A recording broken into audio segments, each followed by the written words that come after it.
Alright, in today's video we're going to be adding the relay control box to the Raptor so we could integrate our Diode Dynamics lights into the factory aux switches. But before we do that, let's figure out how this relay control box was built. And before we do that, we need to talk about the basics of how a relay works.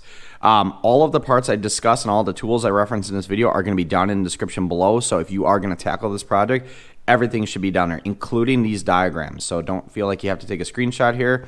I will take a picture of these and then add a share file down below so you have everything that you need. Let's dive into the basics of a relay, because once you understand a relay, this relay control box makes way more sense. So relay is used for controlling switches based off of some device. So if I turn on my truck and I want other accessories to turn on when my truck turns on, you're going to use a relay to do that. So let's take a look at the 4 outside terminals. We're going to ignore this inside terminal. We're not using that in our application. So we're just concerned about the top, the 2 sides, and this bottom terminal.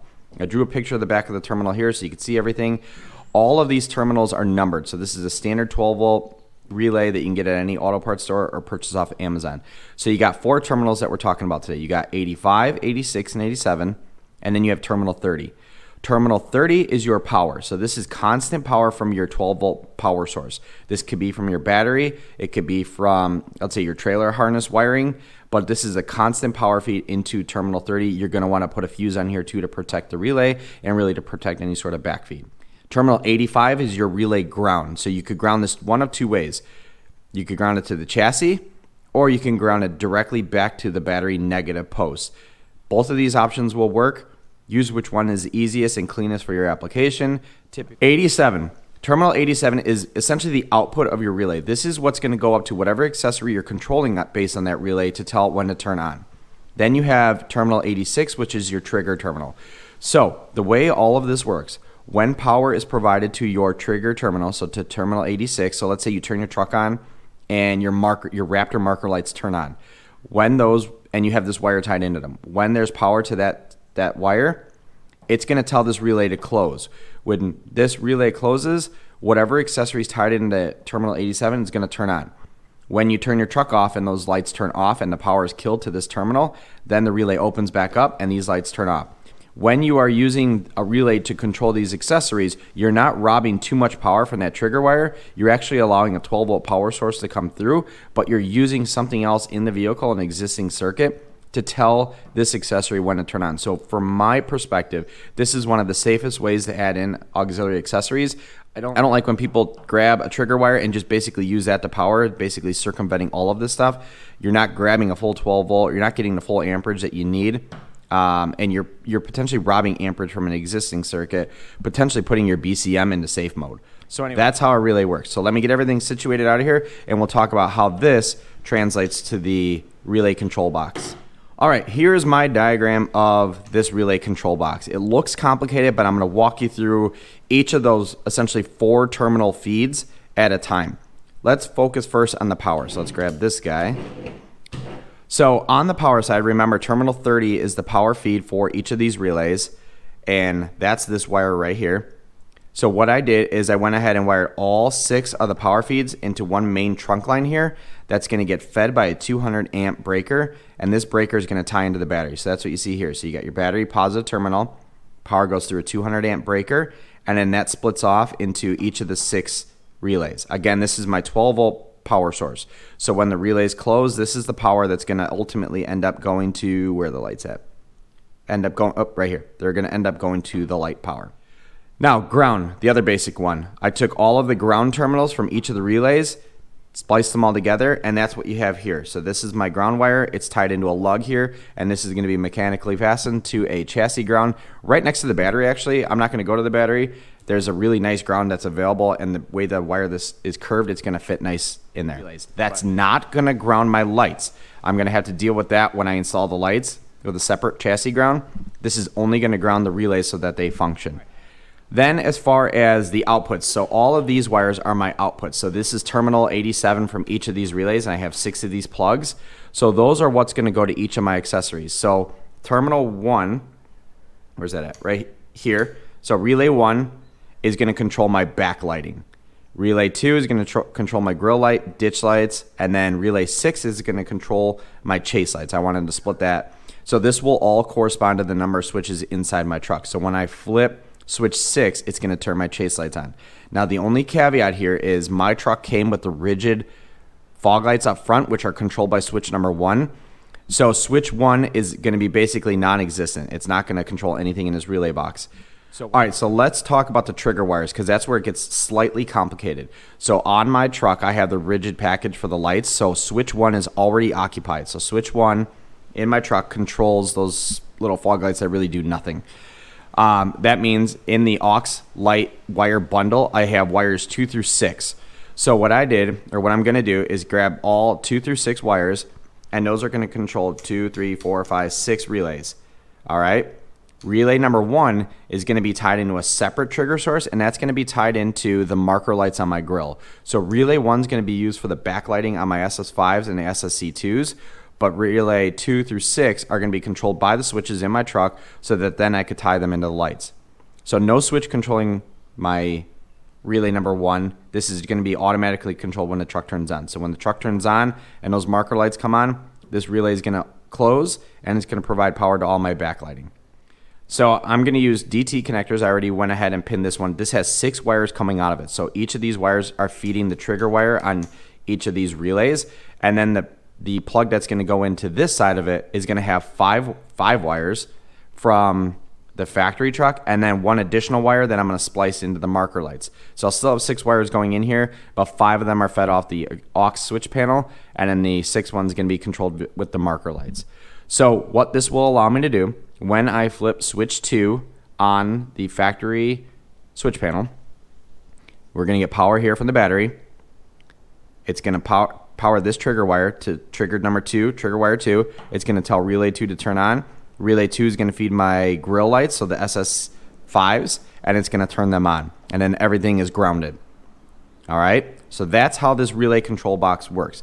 Now, take your time when you're pinning it. There are a couple of videos on the internet in terms of how to do all of these crimps and everything, but basically you're putting spade terminals and female terminals on each of these and then just pushing them right into the bottom of the box. And this one comes with little silicone protectors to keep everything nice and waterproof. Take your time, map everything, make sure you're labeling everything so that you're tracking the wires. All right, so let's talk about the power feed, because it doesn't just leave the relay and go directly to the lights. The power feed goes from terminal 87 into a fuse here, and then from the fuse, it then goes to the lights through these white trigger wires. And these are all going to plug into whatever lights I add in after the fact. One thing you want to make sure you're doing is appropriately sizing the fuses for each of those circuits. So here's an example right here at the bottom, so we can walk through how you size a fuse for those not in the know. The formula for calculating amperage, the operating amperage of a light, is going to be power in watts divided by volts, right? So let's take my ditch lights. So I have 2 of these SS3 max pods. Each one at full power is going to draw 38.5 watts.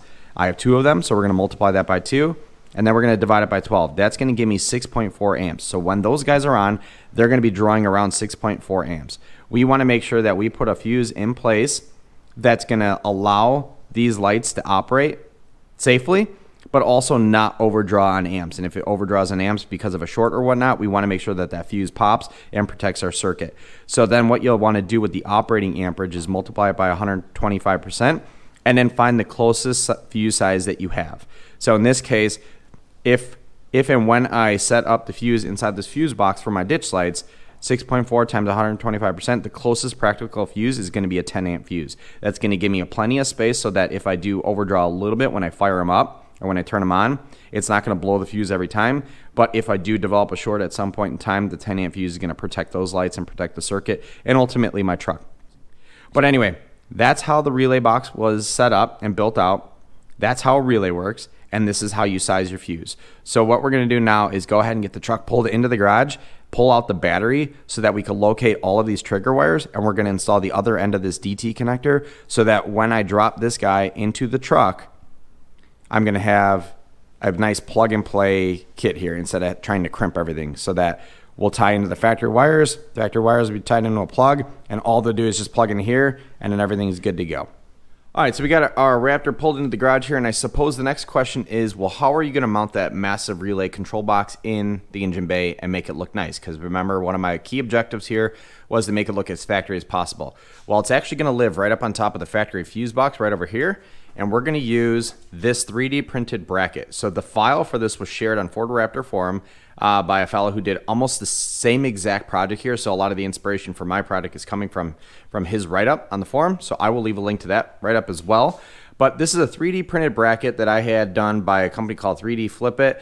And I asked them, hey, can you make this bracket? And can you make sure that when I install it in the engine bay, I'm not going to run into any sort of heat issues? So that's what he came up with here. So he printed the bracket, and then what I added was some 3M VHB tape on the back of it, as well as some nutserts or T-lock nuts, I think is what they call, so that when I get my relay box right here, sorry, lighting's not the greatest, the end of the relay box here slips into this little lip, and then you pass 2 screws through these holes so that everything is mounted nicely right there. So it'll clear this thing nicely. May need to bend this little tab up just a smidge, but for the most part, it's going to give me a nice factory look, and it's putting the wires right where I need it. So my power is here, the ground that I'm going to use is right here, and then all of the trigger wires are right here. So everything I need is right about here. And then once I start to go to install the aftermarket lights, it'll be easy to run that power wire to whatever lights that I install. So I'll have ditch lights as well as front grille lights. It's a very short run. Anyway, that's how we're going to be mounting it. So what we're going to do now is pull the battery out of here. And the reason we need to pull this battery out is because the factory aux switch lights, so the 5 additional wires that are connected to my switch panel right now, are actually located, they're bundled up inside this little fender, and they're kind of a pain to get to with the battery there. Once you pull the battery out, it gives you nothing but room. And then what we're going to do is we're going to add the other connector, the other side of this DT connector, to those factory wires so that we could just plug those wires right into here, and that will control our relays. Okay, got a towel here just for protection because I'm going to be leaning on here a lot when we cut into those wires. But the battery's out of the way. Quick note on the battery: when you are removing a battery from a vehicle, you want to remove the negative terminal first, then do the positive. When you go to reinstall it, you want to start with the positive, then go negative. That will reduce your risk of a short. Anyway, after you get the Raptor's battery out of the way, what you want to do is look way down in here, and there is a red piece of tape, and then you're looking for a bundled up harness. So this harness, this is our aux switch wires. This was bundled and kind of attached into that red tape. All I had to do is just kind of pull it gently, and it slid out. So what you're left with is a couple of heat shrinked ends here that we're going to splice into for our wires. Now my truck has 5 wires here. If you remember, aux switch 1 is actually used for those stupid rigid lights in my fog light assembly that don't do anything. We're going to repurpose those later on in the future, but I'll only have 5 on mine, and if you have the rigid fog light kit too, you're going to have only 5. But if you don't have that, you'll have 6 wires here and nothing but wires to play with. The other beauty of using a relay control box versus just relying on these wires is you're not limited by the amperage of these wires. So each of these wires has a corresponding amperage, and I'll leave that in the side of the screen here. But when I use the relay control box, I'm getting power directly from the battery instead of using the power directly from these aux switch wires here, which means I'm not limited by the amperage that these are providing, because each of these provides a different amperage here. And if I want some options to move, you know, my bigger lights to a certain switch, and if the factory wires don't have the amperage capacity to do that, I don't have that flexibility if I'm just going to use these. With that relay control box, I can kind of move things all over the place because I'm not limited by these.